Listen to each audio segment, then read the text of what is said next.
Сайн байна уу? Амны орон сууц барьж байгаа хүмүүст зориулсан зөвлөгөө мэдээллийн подкастын маань эхний дугаарыг та бүхэндээ хүргэж байна. За монголчууд амны орон сууцыг хашаа байшинны хэлбэртэйгээр төсөөлж тэндээ амьдарч ирсэн. За өнөө цагт бол амны орон сууцны маань шаардлага юмнууд нэлээд дээшилсэн аятай тухтай багтлыг нэлээд баримталсан байна. За 0 болон цахилгааны асуудлууд бүрэн шийдэгдсэн, халаалт, бус цэвэр бохир гэх юмнууд маань бүрэн шийдэгдсэн амны орон сууцыг барьж тэрэндээ амьдардаг болжээ. За тэгсэн хэдий боловч зарим тохиолдолд мэрэгжлийн түвшний юмнууд нэлээд дутагдaltaй байгаа ажиглагдаж байна. За зарим асуудлууд нь бүрэн төгс шийдэгдэхгүй, алдаатай байх юмнууд нэлээд ажиглагдаж байна. За энэ байдлуудыг засахын тулд ер нь бол амны орон сууцн дээр дараах 5 алхмыг маш сайтар хэрэгжүүлэх ёстой гэсэн бодолтой байдаг. За эхнийх нь бол зураг, дараагийнх нь төсөв, тэгээд гүйцэтгэл, мөн хяналт, ашиглалт гэсэн энэ 5 зүйлийг нэлээд сайн тооцоолж ажиллаа гүйцэтгүүл сайн болно. За тэгэхээр дээрх 5 зүйлс гадна яг амны орон сууц барьж байгаа хүмүүс маань дараах зүйлсийг бодолцож үүсэх хэрэгтэй гэж үзэж байгаа юм аа. Тэгээд нэгдүгээрт мэрэгжлийн хүмүүсээс зөвлөгөө авч орон сууцаа барих. Тэгээд хоёрдугаарт нь аль болох тийм оновчтой шийдлүүдийг сонгож орон сууцныхаа төлөвлөлтөнд оруулж хэрэгжүүлэх тийм.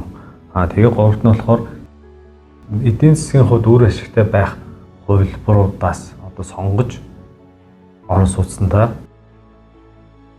хэрэгжүүлэх гэсэн ийм 3 зүйлийг бид энд бас дурдмаар байгаа юм аа. Тэгээд мэрэгжлийн хүнээс зөвлөгөө авах гэдэг нь яг юу гэсэн үг юм бэ гэхээр та жишээ нь өөрөө байшингаа барихтаа хөрш юм уу эсвэл найз нөхдөөөсөө хамаатан саднаасаа зөвлөгөө аваад энийг ингэж тэгээд хийвэл зүгээр гэх мэт санаануудыг, зөвлөгөөнүүдийг авч тусгаад барьж болно. Гэсэн хэдий боловч тэр дунд нь яг мэрэгжлийн хүний зөвлөгөө байхгүй улмаас маш их алдаа дутагдал гараад эргээд таны барьсан байшин танд буцаад илүү их зардал гаргах хохирол төлөвлөлтөөгөө хохирол учрах гэх мэт асуудлууд үүсдэг.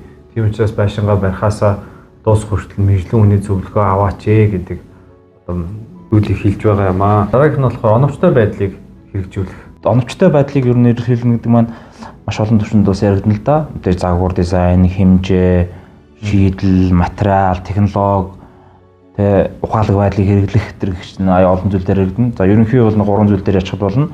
Нэгдүгээр байшингийн хэмжээ, өргөн уртын хэмжээ, өндрийн хэмжээ байдлууд бол яригдана. Энэ бол мэдээж газар орон нутаг тухайн байшингийн талбай хэмжээ гэдгээс шалтгаалаад маш оновчтой харьцаагаар хийж гүйцэтгэх материалдаа тааруулаад зөв оновчтой сонгох хэрэгтэй. За хоёрт нь болохоор материалын сонголт гэж юм байгаа. Хаана баригдах байгаа ямар байшинг ямар материалаар барих уу гэдэг чинь өөрөө маш оновчийн түвшинд яригдана. Одоо жишээ нь юу гэдгийг намархах газар бол аль болох төмөр хийцтэй юм уу эсвэл модон хийцтэй байшинууд их хөнгөн байж цогцомжтой байдаг. Жишээ нь дараа нь бол загвар дизайн, эдийн засгийн хувьд хэр өгөөжтэй байхын тэр юмнуудыг бас их оновчтой сонгоно гэж шийдлүүд байгаа. Мэдээж цас их ордог газар бол аль болох дээвэр дээрээ цас тогтдоггүй буюу шавхар ороотой байшин сонгоно гэдэг юм уу. Иймэрхүү оновчтой байдлын шийдлүүд бол энэ дээр яригдана. Салхитай газар бол дээвэр нь аль болох намхан байвал зүгээр оновчтой юм. Намхан мөн юу гэдэг салхиныхаа эсрэг үйлчлэлтэй биш салхи аль болох зөвлөн гаргадаг тийм хийцэлтэй байшингууд бол хийх хэрэгтэй байдаг. Эдийн засгийн хувьд үр ашигтай шийдвэр гаргах гэж байгаа. Тэгэхээр таны амны орон сууц ямар ч төрлийн материалаар, ямар ч төрлийн дизайнтай хийгдэж болно. Хамгийн гол нь эргээд байшингаа барьж дуусны дараа танд эдийн засгийн үр ашигтай байх хэрэгтэй маа тийм. Тэгэхээр энэ нь юу гэсэн үг вэ гэхээр нэгдүгээр бараа материалын танд хамгийн бага хаягдл гарсан байх ёстой гэсэн үг. Хоёрдугаар хөдөлмөр зарцуулалтын хувьд хамгийн бага байх ёстой гэсэн үг. Тэгээд энэ эргээд танд эдийн засгийн үр ашгийг өгж байгаа юм аа. Баригдаж дуусныхаа дараа ч гэсэн ашиглалтын зардал хамгийн бага байж эдийн засгийн өгөөжтэй гэсэн үг. Тэгээд мөн хэрэглэх явцад танаас хамгийн бага зард гарч байхаар одоо амны орон сууцаа барих хэрэгтэй гэсэн үг ээ. Тэгжиж эдийн засгийн үр өгөөжийг хүртэх юм аа. Амны орон сууц маань өөрөө ямар нэгэн зураг төсөлтэй байх хэрэгтэй. Гараа өөрсдөө гараа зурсан зурагч байж болно. Мэргэжлийн байгууллагаар зурсан ч байж болно. Багц өдөр зураг төслийн тусламжтай таны бодож олсон тэр амны орон сууцыг барих хэрэгтэй байгаа. За тэгээ зураг төсөл маань өөрөө гүйцэтгэгч болон захиалагчийн хоёрын дунд байх учраас ямар нэгэн үйл ажиллагааг илж мөн ямар нэгэн илүү ажил хийгдэхгүй байх тэр бүрдүүлж өгнө. Зураг төслийн тусламжтай. Мөн алдаа дутагддаг аль болох бага. Тийм байх зорилготой тийм үү. За тэгээд дараад нь болохоор төсөв гэж байгаа. Тэгээд төсөв гэдэгт маань юу хамарж ийн гэхээр нийтдээ ерөнхийдөө бол тухайн орон сууцаа барих нийт үнийн түн хэд байх вэ гэдгийг тодорхойлсон одоо тооцоог бол төсөв гэж хэлж байгаа тийм үү. Тэгээд төсөвд маань юу багч ийн гэхээр нийт худалдаа авах бараа материалын нийт үнийн дүн орж ирж ийн. Тэгээд ажил гүйцэтгэгчийн маань ажлын цалин хөлс маань бүр бүтнээр орж ирнэ тийм үү. Мөн тээврийн зардал мартал. Тэгээд дээрэс нь тээврийн зардал маань орно. Тэгээд тоног төхөөрөмжийн зардал маань орно. Энэ бүхнийг нийлүүлээд одоо төсөв маань бий болж байгаа. Нөө төсвөө бид нэр хийснээрээ та ингээд орон сууцаа барих үе шатныхаа ажлууд дээр ямар үед нь хичнээн төвөг зарцуулах уу гэдгийг та төсвөөсөө харах боломжтой болж байгаа.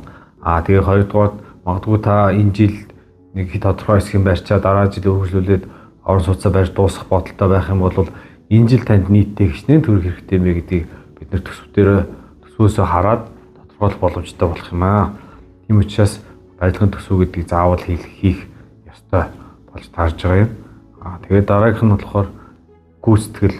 За тэгэхээр зураг төслөө хийгээд төсвөө бэлдээ. Тэгээд ажлаа гүйцэтгээд эхэллээ. Тэгэхээр одоо бид нэр барилгынхаа ажлыг хянах хэрэгтэй, хяналт шалгалтыг хийх хэрэгтэй үе шатныхаа ажлууд дээр. Тэгээд хяналт шалгалтынхаа тусламжтайгаар бид нэр хяналт шалгалт хийснээрээ бид нэр гүйцэтгэгч нартаа нэгдүгээрт мөнгөний төлөх боломжтой болно. Хоёрдугаарт ажил маань үнэхээр чанартай хийгдэж үгүй юу гэдгийг шалгах боломжийг олгож байгаа юм аа. Тэгэхээр хэрвээ та өөрөө хяналт шалгалтыг хийх чадамжтай гэж үзэж ивэл та өөрөө хяналт шалгалтаа хийж болно. Хэрвээ боломжгүй би чадахгүй гэж үзэх юм бол мэргэжлийн хүмүүсийг аваад тэр мэргэжлийн хүмүүсээр хяналт шалгалтаа хийх боломжтой болдог. Тэгэхээр гүйцэтгэгч нь өөрийгөө хянана гэж байхгүй учраас нэг бол захиалагч тал та өөрөө хийх болно. Хэрвээ өөрөө чадваргүй гэж үзэх юм бол одоо хяналт хийх боломжтой мэргэжлийн хүмүүсийг одоо хөсөж аваад тэр хүмүүсээрээ бас хяналт шалгалтаа хийлгэж болно. Хяналт шалгалтын гол ач холбогдол нь ерөөсөө таны зарцуулсан мөнгө яг хийх ёстой газраа очсон уу, хийх ёстой ажил маань хийгдсэн үү, зарцуулах ёстой материал маань зарцуулагдсан уу, тэгээ энэ чанартай болсон уу гэдгийг танд тодорхойлж өгөх юм аа. Тийм учраас хяналт шалгалт гэдэг зүйлийг бид заавал хийх ёстой. За тэгээд энэ бүхний дараа бид ашиглалт руу орж байгаа тийм үү? Ингээд байш маань барагдаад дууссан ямар нэгэн асуудалгүй одоо дотор нь бид нэр амьдарч эхэлнэ. Амьдарч эхлэхэд ямар асуудлууд гарах вэ гэхээр мэдээж амьдрах баятай тухтай байх ёстой. Мөн ашиглалтын зардал гэж юм хамгийн бага түвшиндээ байх ёстой. Энэ дээр бүх нөхцөлд бүх юм зөв хийгдээд ямар нэгэн тооцоо зөвлөгөө зөрөхгүйгээр ингээд явсан тохиолдолд энэ бүгд хангагдана. Гэтэл чинь дулаан дээр жишээ авах те. Дулааныхаа нөхцөл байдлыг буруу тооцоолсон эсвэл оновчтой шийдэл сонгоогүй бол бас халаалтын зардал маш өндөр гарах тохиолдлууд байдаг. 2-3 сая төгрөгийн халаалтын зардал гаргачлаа. Одоо яах вэ гэсэн ийм санал асуулгууд сошиалоор танд явж байдаг. Тэр энэ буруу шийдсэн учраас тэр нь маш өндөр дүнтэй гарч иж байгаа. Тэгэхээр тэрийг эхлээд оновчтой сонгох зөв шийдэл дундаа зургандаа ингээд тусгаад явсан болвол маань тэгж өндөр зөв болоод ирнэ. Тэгэхээр яг энэ нөхцөл байдлыг бүгдийн тулгуурлаж эцсийн бүлэгдээ ашиглалт гэдэг юм дээр буудаг учраас ашиглалтандаа анхаарч энэ бүх алхмуудыг анханаас нь зөв хийж нар нэр амны орон сууцаа дуурайтай тухтай сайн орон сууц байх боломжтой. Тэгэхээр бид бүхэн одоо яг энэ 5 зүйлийг те зөв зүйтэй хүмүүс маань яг орон сууцаа барихтаа зөв зүйтэй хэрэгжүүлээсэ гэдэг үүднээс те дээрээс нь өөрсөнд нь яг үр ашигын одоо амны орон сууцаа эзэмшиж байгаа эзэн та өөрөө хүртэх учраас те манай өнөөдөр ийм дугаараараа ярих хэсэг маань өндөрлөж байна. Би тэгээд та бүхэндээ дараагийн дугаараасаа эхлээд амны орон сууцныхаа яг хийцүүдийн талаар тэгээд хэрхэн барих талаар одоо зөвлөгөө мэдээллүүдэд үргэлжлүүлэн хүргэх болно.